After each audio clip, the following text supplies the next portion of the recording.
Hello வணக்கம். இது உங்கள் சிவி ஜோன். எல்லாரும் எப்படி இருக்கீங்க? இப்போ பார்த்தீங்கன்னா நைட்டு ஒரு சம்பவம் நடக்குது.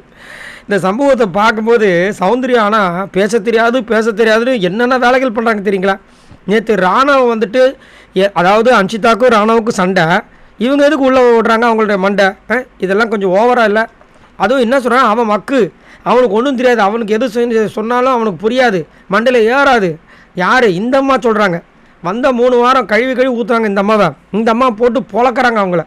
இப்போ என்னென்னா எல்லாருமே ஜாலியாக உட்காந்து பேசிகிட்டு இருக்காங்க. ஆப்போசிட்டில் நம்ம டீச்சர், மாரல் சயின்ஸ் டீச்சர் உட்காந்துட்டு இருக்காங்க. ஜாக்லின் ஆப்போசிட்டில் முத்துக்குமரன், தர்ஷிகா, அதுக்கப்புறம் சௌந்தர்யா, அதுக்கப்புறம் ரியா எல்லாம் உட்காந்து பேசிகிட்டு இருக்காங்க. ரயான் இருக்கார். சௌந்தர்யா இருக்கும்போது ரயான் இல்லாமல் எப்படி? அப்போ சடனாக டபால் என்ன பண்ணாங்களே, ஜாலியாக பேசிட்டு இருக்கும்போது சௌந்தர்யா, மேடம் ஃப்ரான்ஸில் பேக்கரிலாம் வைக்க அலோடான்னு கேட்குறாங்க. என்னென்னா அவங்க அப்பா பேக்கரி வச்சிருக்காரு, உங்களுக்கே தெரியும். அது மட்டும் இல்லாமல் இந்த பேக்கரின்ற விஷயத்தை அன்றைக்கி கேமராவில் சொன்னோன்னு யூடியூப்பில் இருக்கிற சேனல்ஸ்லாம் போய் அவங்க அப்பாவோட பேக்கரி எடுக்க ஆரம்பிச்சிட்டாங்க. ஸோ அதுலேயே நல்ல ப்ராப்ளம். ஆல்ரெடி அவங்க வெல்வெஸ்டு ஃபேமிலி தான், ஒன்றும் ப்ராப்ளம் இல்லை. ஆனாலும் இங்கே ஒரு ப்ரொமோஷன் ஆரம்பிக்கிறாங்க. அப்போ ஜாக்லின் இல்லை ஃப்ரான்ஸில் பேக்கர்லாம் கிடையாது, பேஸ்ட்ரி மட்டும் தான் அலோடுன்ற போது சொல்கிறாங்க. உடனே சௌந்தர்யாவை ஜாக்லின் சொன்னோடனே ரயானுக்கு கோவம் வருது. மேம் பேஸ்ட்ரியே பேக்கரில் தான் வைப்பாங்க அப்படின்னு அவர் கலாய்க்கிறாரு.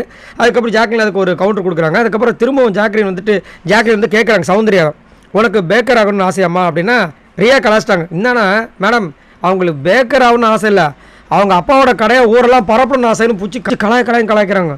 சௌந்தர்யா இல்லை மேடம், எங்கள் அப்பா பேக்கரி வச்சுருக்காரு அதான் அப்படின்றாங்க. பச்சையா ஜாக்லின் எல்லா டாஸ்க்லையும் சொல்லிவிடுங்களாம்மா உங்கள் அப்பாவோட கடையை, வெரி குட்னு கலாய்க்கிறாங்க. அதாவது இவங்களுக்கு என்னென்ன இருக்குன்ற விஷயங்கள் தெரியும். ஆனால் இவ்வளோ கேவலமாக ஒரு இடத்துல எங்கள் அப்பா பேக்கரி வச்சுருக்காருன்னு சொல்லிட்டு ஃப்ரீ ப்ரொமோஷனுக்காக இப்படிலாம் பண்ணால் யாருக்காக இருந்தாலும் காண்டாகுதான். அதை அவங்க செஞ்சதில் வெளியில் எடுத்து போட்டு கிளின்னு சோஷியல் மீடியாவில் செஞ்சிட்ருக்காங்க. ஸோ நீங்கள் உங்களோட கருத்தை சொல்லுங்கள். உள்ளே அவங்களா இருக்கிறதுக்கு தான் வந்திருக்காங்க. இதை ஒரு சான்சைஸ் பண்ணி ஒரு வாட்டி ஏதாவது ஒரு வாட்டி சொல்லலாம். அதே ஒரு சில பேர் தவிர்க்கிறதுக்கு பார்ப்பாங்க. ஆனால் ஒரு வாட்டி எங்கள் அப்பா பேக்கரி வச்சுருக்காரு, அதில் இது இருக்குது, அதில் இருக்குது. ஐயம்மா போதுமா, எத்தனைத்துக்கு தான் இந்த பிக் பாஸ் யூஸ் பண்ணுவீங்கன்ற மாதிரி இருந்துச்சு. ஸோ உங்களோட கருத்தை சொல்லுங்கள். பாய் நண்பர்களே.